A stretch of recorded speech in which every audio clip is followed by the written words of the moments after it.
श्री परमात्मने नमः। वक्रतुंड महाकाय सूर्यकोटि समप्रभ निर्विघ्नं कुरु मे देव सर्वकार्येषु सर्वदा। गुरुर्ब्रह्मा गुरुर्विष्णु गुरुर्देवो महेश्वरा गुरुर्साक्षात् परब्रह्म तस्मै श्री गुरुवे नमः। नारायण नमस्कृत्यं नरं चैव नरोत्तमं देवीं सरस्वतीं व्यासं ततो जयमुदीरयेत्। गीताशास्त्रमिदं पुण्यं यः पठेत् प्रयतः पुमान् विष्णोः पदमवाप्नोति भयशोकादिवर्जितः। ओम नमो भगवते वासुदेवाय। सभी को ओम नमो नारायण। श्रीमद् भगवद गीता की ज्ञान चर्चा करते हुए हम 18वें अध्याय की चर्चा कर रहे हैं, जहाँ भगवान श्री कृष्ण अर्जुन को बुद्धि के त्रिविध लक्षण बतला रहे हैं। प्रथम 30वें श्लोक में सात्विक बुद्धि के भगवान ने लक्षण बताए हैं। अब राजसी बुद्धि के लक्षण भगवान 31वें श्लोक में बता रहे हैं। यया धर्माधर्मं च कार्यं च कार्यमेव च अयथावत् प्रजानाति बुद्धिः सा पार्थ राजसी। हे पार्थ, मनुष्य जिस बुद्धि के द्वारा धर्म और अधर्म को तथा कर्तव्य और अकर्तव्य को भी यथार्थ नहीं जानता, वह बुद्धि राजसी है। यहाँ भगवान ने धर्म और अधर्म का उल्लेख किया है। प्रथम हमें यह जानना चाहिए कि धर्म किसे कहते हैं और अधर्म किसे कहते हैं। धर्म अर्थात कर्तव्य, परंतु कर्तव्य किसके प्रति? मनुष्य जन्म प्राप्त होने के पश्चात हमारा समस्त संसार के प्रति तथा अपने प्रति जो कर्तव्य है, देवताओं के प्रति तथा भगवद अनुकंपा से जो मानव देह प्राप्त हुई है, उस कारण परमात्मा के प्रति जो कुछ भी हमारा कर्तव्य है, जिन आचरणों का फल शास्त्रों में इस लोक और परलोक के सुख भोग को देने वाले हैं, तथा जो दूसरों के हितार्थ जितने भी कर्म हैं, उन सबको धर्म समझना चाहिए। अर्थात अहिंसा, सत्य, दया, शांति, ब्रह्मचर्य, शम, दम, तितिक्षा, यज्ञ, दान, तप, स्वाध्याय, अध्ययन, प्रजापालन, अध्यपन, कृषि, पशुपालन, सेवा कार्य, वर्णाश्रम के धर्म के अनुसार जितने भी शास्त्र विहित शुभ कर्म है, जो हमारे लिए नियत किए गए, जो निर्धारित किए गए हैं, उन सभी कर्मों का पालन करना धर्म समझना चाहिए। और ठीक इसी के विपरीत दूसरों का अहित करने के लिए जितने भी कर्म किए जाते हैं, तथा स्वयं का हित करने के लिए भी जितने कर्म किए जाते हैं, जो कर्म हमें नरकगामी बनाते हैं, अधोगति को प्राप्त कराते हैं, बारंबार जन्म मृत्यु के चक्र में हमें घुमाते रहते हैं, उन सभी कर्मों को अधर्म समझना चाहिए। जैसे झूठ बोलना, कपट करना, चोरी करना, व्यभिचार करना, हिंसा, दंभ अर्थात पाखंड करना, अभक्ष्य का भोजन करना, मांस आदि, मदिरा आदि का सेवन करना, जिनका फल शास्त्रों में दुख बतलाया गया है, उन सबको अधर्म समझना चाहिए। भगवान यहाँ कहते हैं कि जिसकी बुद्धि धर्म और अधर्म का निर्णय करने में संशयग्रस्त हो जाती है, ठीक ठीक धर्म और अधर्म का निर्णय नहीं कर पाती, उसे राजसी बुद्धि समझना चाहिए। तथा यहाँ कर्तव्य और अकर्तव्य की भी बात हो रही है। कर्तव्य अर्थात जो करने योग्य कर्म शास्त्रों ने आपके लिए निहित किए गए हैं, हमारे लिए निर्धारित किए गए हैं, वे सभी कार्य जो हमारे वर्ण के अनुसार, हमारे आश्रम के अनुसार तथा हमारे प्रकृति के अनुसार, परिस्थिति के अनुसार, देश और काल के अनुसार जो निर्धारित किए गए कर्म हैं, उन सभी कर्मों को कर्तव्य ऐसा समझना चाहिए।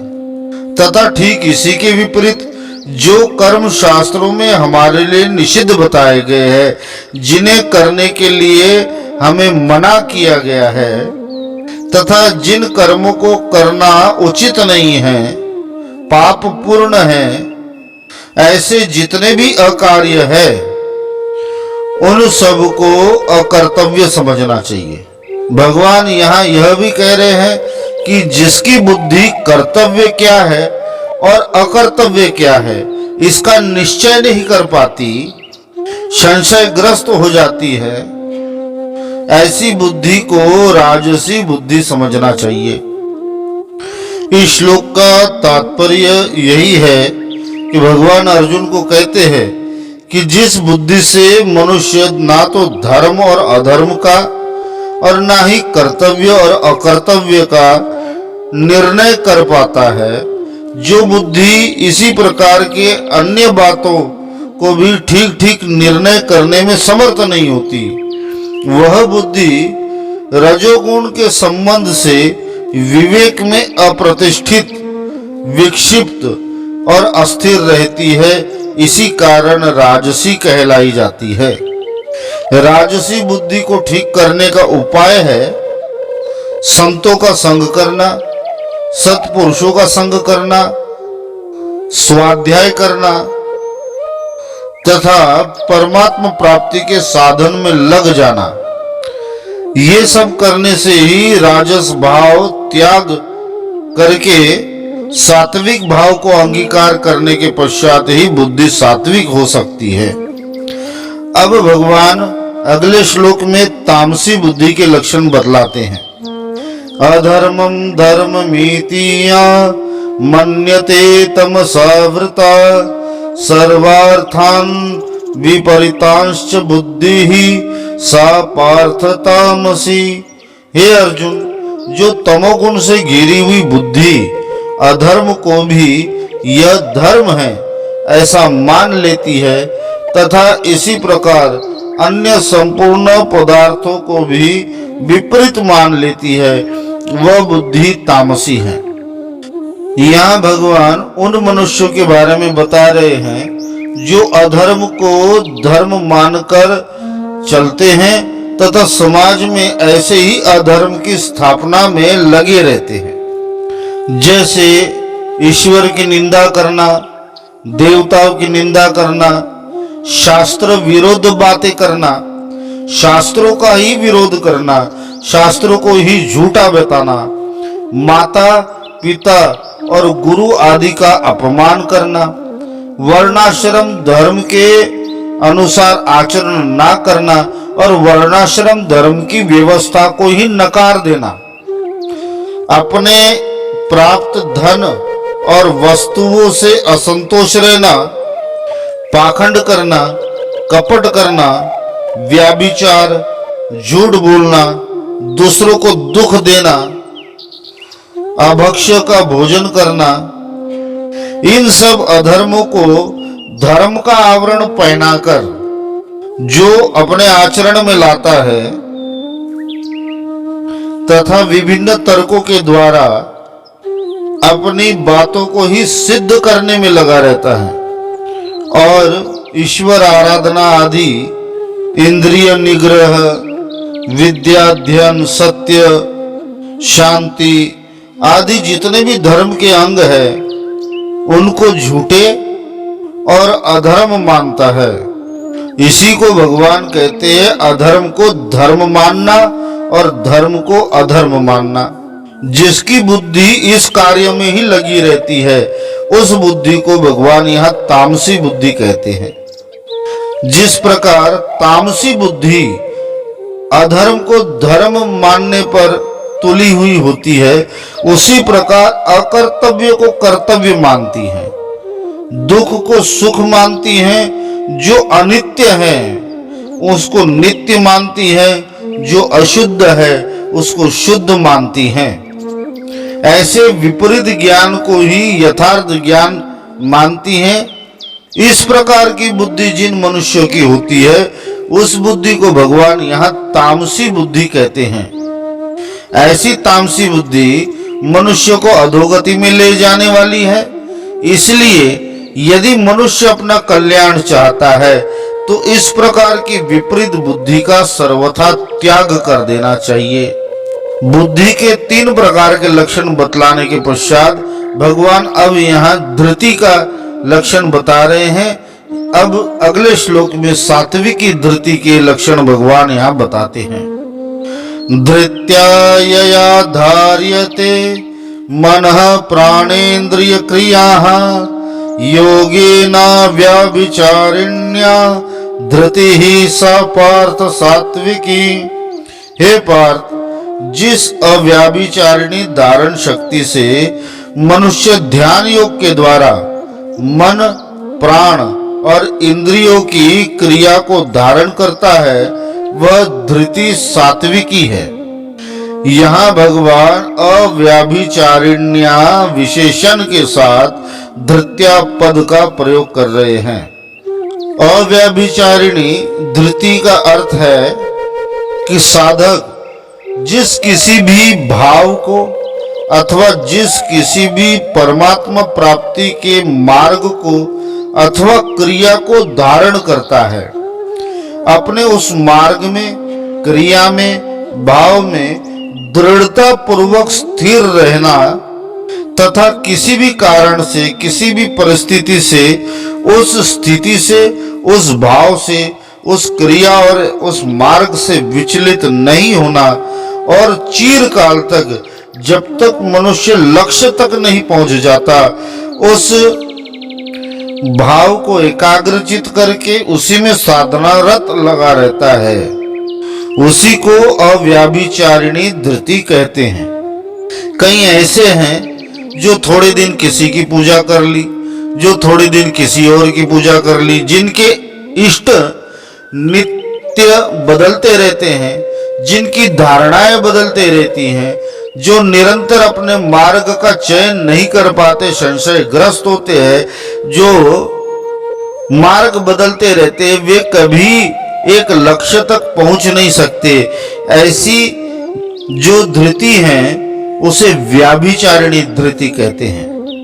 यहाँ भाव यही है कि जिसकी धृति अर्थात धारण शक्ति जो विचलित नहीं होती, अविचल रहती है, अव्याभिचारिणी रहती है, ऐसी धृति सात्विकी धृति है। जो धृति परमात्मा की प्राप्ति रूप एक ही उद्देश्य में सदा स्थिर रहती है तथा अपने लक्ष्य से कभी विचलित नहीं होती, जिसके भिन्न भिन्न उद्देश्य नहीं रहते, जिसके द्वारा मनुष्य परमात्मा की प्राप्ति के लिए मन और इंद्रिय आदि को परमात्मा में लगाए रखता है और किसी भी कारण से उनको विषयों में आसक्त और चंचल न होने देकर सदा सर्वदा अपने वश में रखता है। ऐसी धृति को, ऐसी धारण शक्ति को भगवान यहाँ सात्विकी कहते हैं। सात्विकी धृति का लक्षण बतलाने के पश्चात 34वें श्लोक में भगवान अब राजसी धृति के लक्षण बताते हैं। यया तो धर्म कामार्थान धृत्या धार्यते अर्जुन प्रसंगेन फलकांक्षी धृति ही सा पार्थ राजसी। परंतु हे प्रथापुत्र अर्जुन, फल की इच्छा वाला मनुष्य जिस धारण शक्ति के द्वारा अत्यंत आसक्ति से धर्म, अर्थ और काम को धारण करता है, वह धारण शक्ति राजसी है।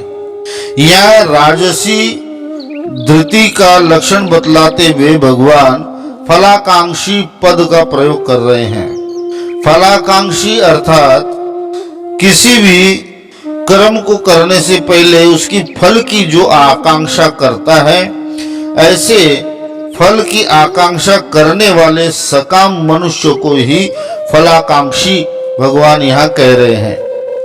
जो मनुष्य धर्म को अपने विभिन्न प्रकार के फलों की प्राप्ति के लिए धारण करते हैं, जो धर्म का पालन, यज्ञ, दान, देव पूजन आदि इष्ट पूजा, किसी भी मार्ग को धारण केवल और केवल फलों की प्राप्ति करने के लिए अथवा भौतिक सुखों की प्राप्ति के लिए अथवा पारलौकिक स्वर्ग आदि की प्राप्ति के लिए, ऐसे भोगों को ही जीवन का लक्ष्य बनाकर अत्यंत आसक्ति के कारण जो दृढ़ता पूर्वक अपने मार्ग को धारण करके रखता है, पकड़े रखता है, उसी धारण शक्ति को भगवान यहाँ राजसी धृति कह रहे हैं।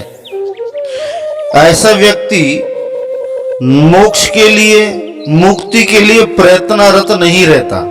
पुरुषार्थ के 4 अंग है, धर्म, अर्थ, काम और मोक्ष। राजसी धृति वाला मनुष्य मोक्ष को त्याग कर धर्म, अर्थ, काम इन तीनों में ही लगा रहता है।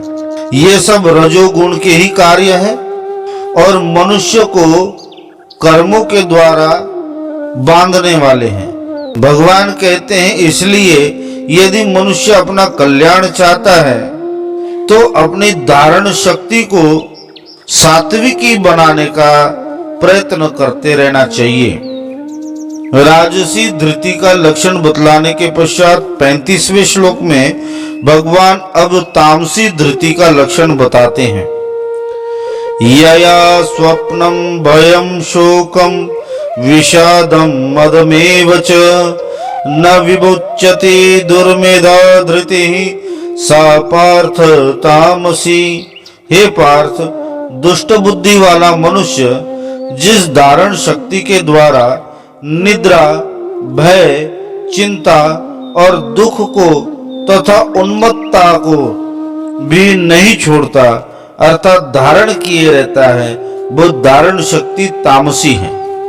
तामसी धारण शक्ति के लक्षण बतलाते हुए भगवान श्री कृष्ण यहाँ दुर्मेधाः पद का प्रयोग कर रहे हैं। दुर्मेधाः अर्थात जिसके अंतःकरण में दूसरों का बुरा करने का ही भाव भरा रहता हो, जिसकी बुद्धि मलिन हो गई हो, ऐसे दुष्ट बुद्धि को ही, ऐसे दुष्ट बुद्धि के धारक मनुष्य को ही भगवान यहाँ दुर्मेधाः ऐसा कह रहे हैं। जिनका अंतःकरण दुर्भावनाओं से तथा दूसरों के अहित करने से ही भरा रहता है, ऐसे ही मनुष्य के तामसी धृति हुआ करती हैं।